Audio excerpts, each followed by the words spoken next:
हम सभी भाइयों को एक बार फिर और आप सभी का स्वागत है वत्स केमिस्ट्री क्लासेस में।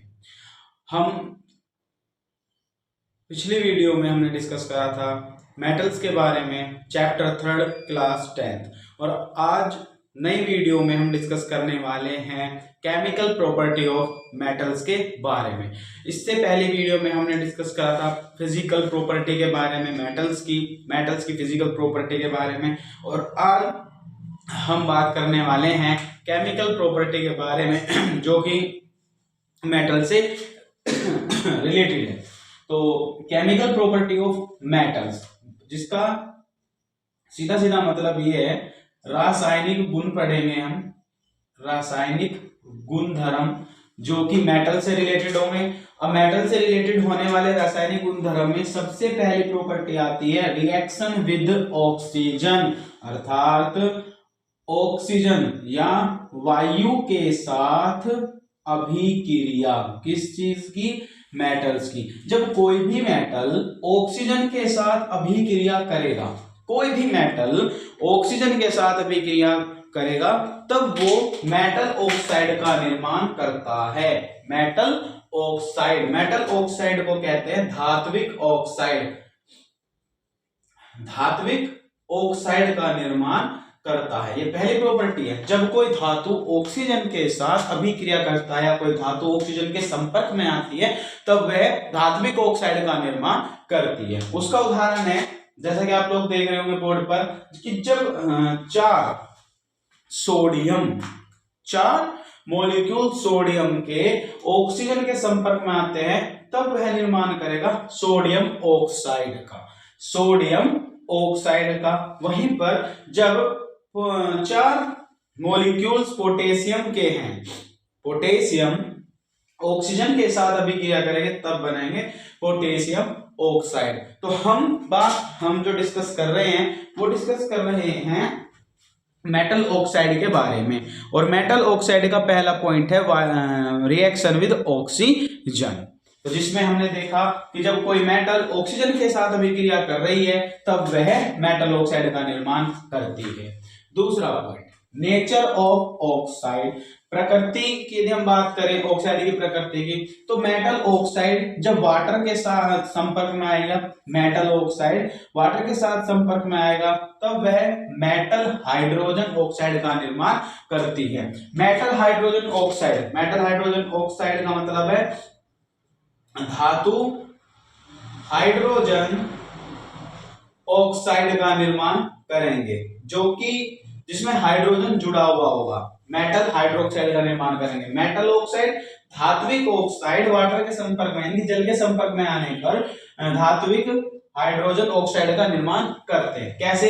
हमें यहाँ पे सोडियम ऑक्साइड प्राप्त हो रहा था। अब ये सोडियम ऑक्साइड की अभिक्रिया हमने वाटर के साथ कराई, सोडियम ऑक्साइड हम पहले अभिक्रिया में प्राप्त हो रहा था, हमने इसकी अभिक्रिया वाटर के साथ करा दी, धात्विक ऑक्साइड की। अब जल के साथ कराई, तब मिला सोडियम हाइड्रोक्साइड। सोडियम क्या है? सोडियम एक मेटल है। कहां से मिला था? ये हमें पहली इक्वेशन में हमें यहां से प्राप्त हुआ था, सोडियम ऑक्साइड के रूप में। और हमने सोडियम ऑक्साइड की अभिक्रिया जल के साथ कराई और जल के साथ कराने पर हमें मिला सोडियम हाइड्रोक्साइड। सेकेंड अभिक्रिया में पोटेशियम ऑक्साइड K2O ने, पोटेशियम ऑक्साइड K2O ने वाटर के साथ अभिक्रिया करी, अभिक्रिया करके इन्हें निर्माण करा पोटेशियम हाइड्रोक्साइड का।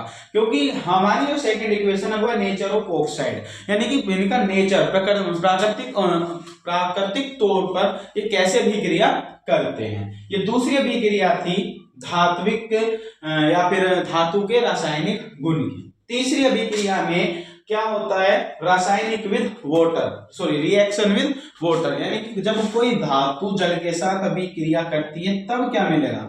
जल के साथ योग या जल के साथ अभिक्रिया या फिर धातुओं की जल के साथ अभिक्रिया। 3 प्रकार से ये पूछी जा सकती है। पहला, जल के साथ योग, धातुओं का जल के साथ अभिक्रिया करने पर क्या प्राप्त होता है, या फिर धातुओं की जल के साथ अभिक्रिया।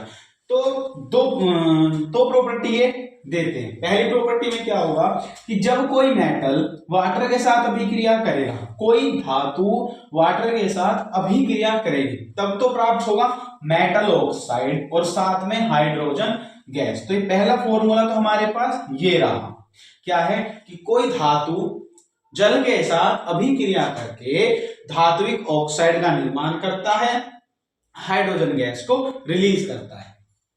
दूसरा फॉर्मूला क्या है इसमें, फर्स्ट ये रहा, सेकंड मेटल ऑक्साइड, यानी यहां से धातु ऑक्साइड हमने हटाया और उसके साथ वाटर की अभिक्रिया हमने यहां कराई H2O की, और हमें मिला मेटल हाइड्रोक्साइड, मेटल धात्विक हाइड्रोजन ऑक्साइड और साथ में हाइड्रोजन गैस। तो पहली अभिक्रिया क्या थी, मेटल, तो मेटल हमने लिया पोटेशियम, पोटेशियम की अभिक्रिया किसके साथ, जल के साथ। इस पोटेशियम ने इस जल के साथ अभिक्रिया करेगा, यानी कि इस पोटेशियम को जल के साथ हम अभिक्रिया कराएंगे, तब गिवन होगा पोटेशियम हाइड्रोक्साइड, यानी कि मेटल ऑक्साइड और साथ में क्या है, हाइड्रोजन गैस।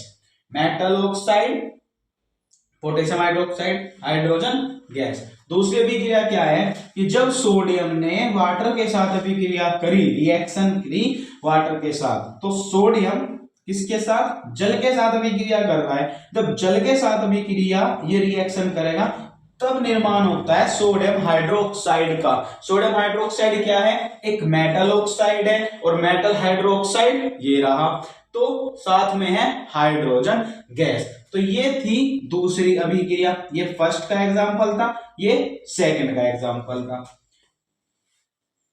थर्ड टॉपिक था रिएक्शन विद वाटर, और लास्ट जो इसका टॉपिक है रिएक्शन विद डाइल्यूट एसिड, अर्थात जब कोई भी धातु अम्ल के साथ अभिक्रिया करता है या करती है, तब क्या प्राप्त होगा।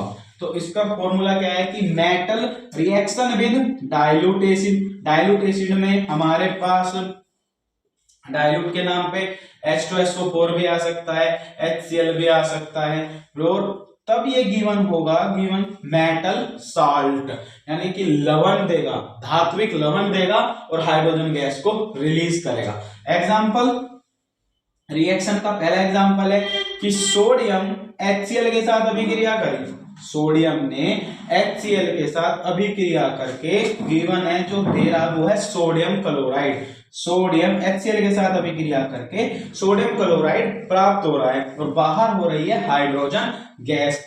सेकंड इक्वेशन है कि मैग्नीशियम HCl के साथ अभिक्रिया करके, मैग्नीशियम HCl के साथ अभिक्रिया करके मैग्नीशियम डाइक्लोराइड देगा और हाइड्रोजन गैस को बाहर करेगा। ये चार इक्वेशन या फिर चार केमिकल प्रॉपर्टी है मेटल्स की, जिसमें हमने डिस्कस किया है रिएक्शन विद ऑक्सीजन में। रिएक्शन विद ऑक्सीजन को आप देख सकते हैं कि मेटल ऑक्सीजन के साथ अभिक्रिया करके मेटल ऑक्साइड दे रहा है। दूसरा है नेचर ऑफ ऑक्साइड, जिसमें मेटल ऑक्साइड वाटर के साथ अभिक्रिया करके मेटल हाइड्रोक्साइड का निर्माण कर रहा है। मेटल जिसमें टोटल धातुओं में हाइड्रोक्साइड होगा OH आयन। थर्ड रिएक्शन थी वाटर के साथ, मेटल वाटर के साथ अभिक्रिया करके निर्माण कर रही है मेटल ऑक्साइड का और साथ में हाइड्रोजन गैस। फिर है रिएक्शन विद डाइल्यूट एसिड, तो मेटल डाइल्यूट एसिड के साथ अभिक्रिया करके मेटल साल्ट का निर्माण कर रहा है और हाइड्रोजन गैस को रिलीज कर रहा है। तो ये थी आज की केमिकल प्रॉपर्टी ऑफ मेटल्स के टॉपिक के अंदर, इसे आप नोट कर सकते हो, इसका स्क्रीनशॉट ले सकते हो। उसके बाद नंबर 5 की जो हमारी अभिक्रिया है वो है reaction with metal salt, reaction with metal salt. इसमें मेटल A B के साथ अभिक्रिया करके कोई साल्ट सॉल्यूशन तैयार करेगा। पॉइंट नंबर 5 की इक्वेशन है ये, आई होप कि आप लोगों ने इसको नोट कर लिया होगा। तो हम 5वीं अभिक्रिया पढ़ते हैं, यहीं से निकालते हैं। डाइल्यूट एसिड में हमारे पास मेटल साल्ट बन गया था, तो इसको हम रफ करते हैं। इसके साथ शुरू करते हैं 5वीं अभिक्रिया, और 5वीं रिएक्शंस में हम डिस्कस करेंगे कि मेटल साल्ट के साथ अभिक्रिया करके कौन सा लवण तैयार करेगा या फिर क्या अभिक्रिया करेगा। तो क्या है हमारा टॉपिक है, यहाँ से अभिक्रिया में हमें प्राप्त हो रहा था मेटल साल्ट। तो उसका बेसिक फॉर्मूला क्या है कि मेटल साल्ट, या आप मेटल साल्ट के साथ अभिक्रिया मेटल की कराते हैं, मेटल साल्ट के साथ अभिक्रिया करके एक साल्ट देगा और उस साल्ट के साथ हमें कौन सा मेटल प्राप्त होगा ये देखने वाली बात है। तो मेटल में हम लेते हैं जिंक। तो जिंक में हमने लिया मेटल के तौर पर, मेटल साल्ट हमने लिया कॉपर सल्फेट, क्योंकि कॉपर मेटल है और साल्ट SO4, इन दोनों की आपस में भी क्रिया कराएंगे।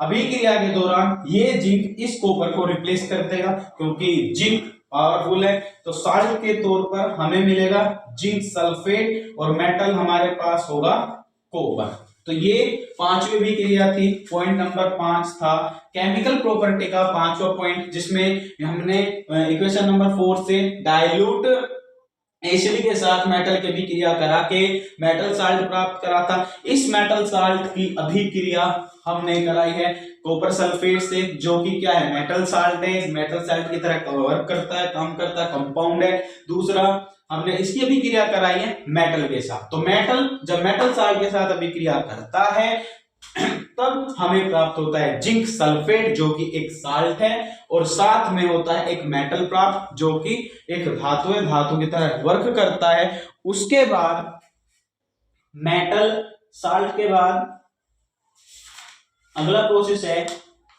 दूसरा एग्जांपल है, इसी में ही हम जिंक के स्थान पर, इसी अभिक्रिया में जिंक के स्थान पर आयरन को ले लेते हैं, क्योंकि आयरन एक मेटल है। तो हमने क्या करा, आयरन लिया, अभिक्रिया कराते हैं कॉपर सल्फेट के साथ।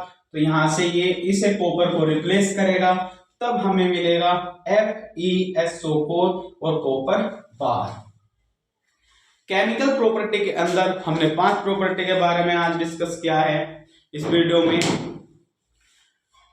आई होप कि आप लोगों को ये चीजें समझ में आई होगी, आप लोगों ने नोट भी किया होगा। मिलते हैं अगले टॉपिक में नई वीडियो के साथ, जिसमें हमारा नया टॉपिक होगा, नॉन मेटल से रिलेटेड जानकारी होगी। तब तक के लिए शुक्रिया, धन्यवाद, राम राम।